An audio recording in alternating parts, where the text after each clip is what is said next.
This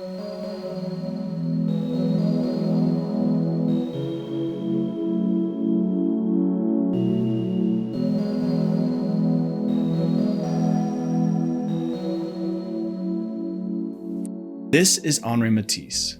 Born in France in 1869, Matisse didn't develop his love for the arts until 2 decades later in his 20s. What started as painting soon developed into charcoal, sculpting, and some years later, paper cutting.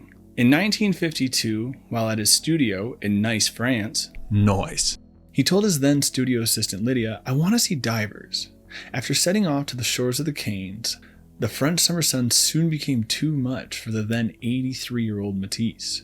"I will make myself my own pool," Matisse exclaimed, prompting him and Lydia to return to his studio in Nice and make this. Set on a burlap wallpaper common at the time, with Lydia's help, Matisse hung a long strip of white construction paper across the studio. Then he pulled out his scissors.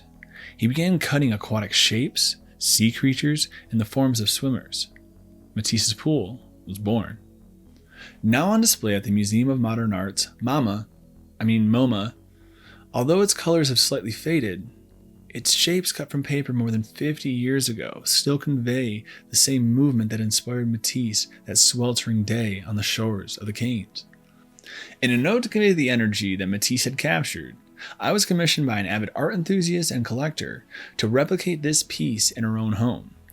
Yet, instead of scissors in hand like the late great Matisse, we decided to bring a new school technology to this old school application. This is a Cricut Maker, and this is removable vinyl. With the Cricut's precision cutting blade, it cuts through the vinyl like butter. Marketed mainly at stay-at-home mothers, I think its potential goes way beyond this.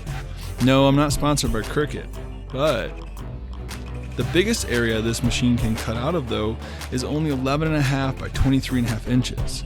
But my biggest swimmer is over 7 foot. This ended up causing me to puzzle out the project by cutting it into even smaller pieces, which in my opinion ended up giving the project even more depth once it was up on the wall.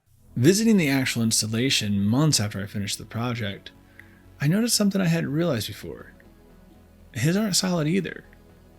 He overlays multiple shapes to end up at the final form.